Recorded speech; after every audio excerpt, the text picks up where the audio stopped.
सरकार और किसानों के बीच में बातचीत का आज 11वां दौर है। हमारे साथ बातचीत करने के लिए मौजूद हैं किसान नेता प्रेम सिंह भंगू जी। सर, ये बैठक जो हो रही है इसको लेकर के किस तरीके की उम्मीदें हैं, क्योंकि पिछली जो बैठकें हुई हैं उसमें जो भी सरकार की तरफ से प्रस्ताव आया है आप लोगों ने उसको रिजेक्ट किया है। देखो, इसलिए रिजेक्ट किया क्योंकि शुरू से हमारा केस इन कानूनों को रद्द करने का है।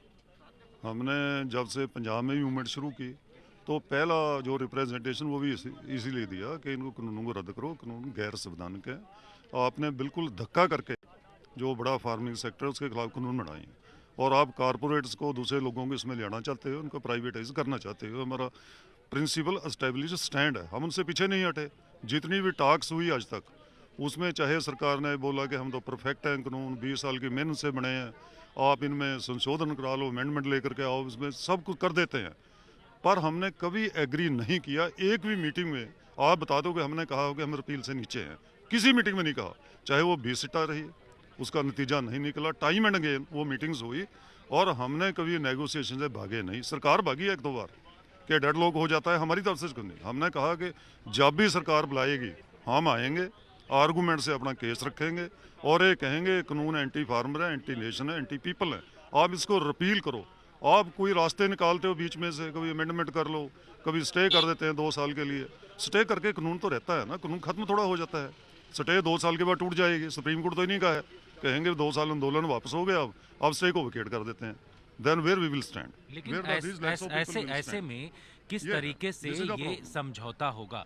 आप लोग अपनी बात को लेकर के अड़े हुए हैं। सरकार ने कहा कि 1.5 साल के लिए अमल पर हम लोग स्थगन का जो प्रस्ताव आप लोगों को दिया, आपने उसको रिजेक्ट कर दिया। अब ऐसे में सरकार के एक मंत्री का कहना कि हम लोग तो 10 कदम आगे बढ़ रहे हैं, लेकिन किसानों की तरफ से कोई भी स्टेप आगे नहीं बढ़ाया जा रहा।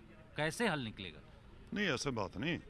अगर तो हमारा शुरू से रिप्रेजेंटेटिव अपील का ना होता फिर तो ठीक था, हम कोई और मांग करते। अब शुरू से मांग ही हमारी ये है तो सरकार से आगे बढ़ना चाहिए ना, पीछे थोड़ा आना चाहिए। सरकार तो वहीं पे खड़ी है। अगर तो वो कहते कि रिपील की क्या मॉडलिटीज हैं, कैसे करना है, इसका क्या तरीका हो सकता है, फिर तो है। तो सरकार तो उसे नीचे नीचे को विकल्प देख लो, विकल्प देख लो, विकल्प तो कोई भी नहीं है। अगर ये चीज़ देखो गलत है तो गलत है, वो तो गलत को हटा दो। तो उसमें जिद क्या है, प्रेस्टीज क्या है सरकार का, हम तो समझ नहीं आती है। तो उनके भी कहीं ना कहीं दिमाग में चीज़ बैठ गई है भी कानून तो गलत बन गए। ये बोल भी था उन्होंने कई बार कि गलत बन गए इसलिए तो अमेंडमेंट करते हैं। अगर वीकनेस है सुप्रीम कोर्ट इसलिए तो स्टे लगाती है उसके ऊपर। अगर इतना उसमें मेरिट है, ग्राउंड है, तो उसमें रद्द करने में क्या दिक्कत है? कोई दिक्कत नहीं है। या तो वो कहे टोटल परफेक्ट है, सरकार भी मानती है, सुप्रीम कोर्ट भी मानती है कि वीकनेसेस है, तो इसीलिए इंटरम स्टे कर दे।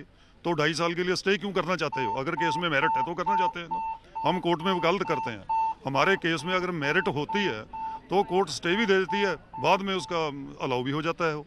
तो इसलिए ये केस तो हमारा स्ट्रेंथन हो गया सुप्रीम कोर्ट के भी कहने से और सरकार का ये कहने से कि 2.5 साल के लिए रोक देते हैं, इससे और भी स्ट्रेंथन हो गया कि कानून तो वाकई गलत है। इन किसान मोर्चा की तरफ से ये साफ कर दिया गया है कि किसान आज 11वें दौर की बैठक के लिए जा रहे हैं, लेकिन उनकी मांग वही है कि तीनों कृषि कानून को हटाया जाए और एमएसपी के लिए गारंटी कानून बनाया जाए। बसें यहाँ पर तैयार हैं, आप देख रहे हैं कि इन बसों के जरिए किसान नेता अब से थोड़ी देर बाद यहाँ से रवाना हो रहे हैं। निश्चित तौर पर अब किसान और सरकार के बीच में जो बैठक हो रही है उसका नतीजा क्या निकलता है, क्या सरकार की तरफ से कोई और फार्मूला किसानों के सामने पेश किया जाता है जिससे बात बन सके। सिंघू बॉर्डर से कैमरामैन अनिल जायसवाल के साथ जितेंद्र सिंह,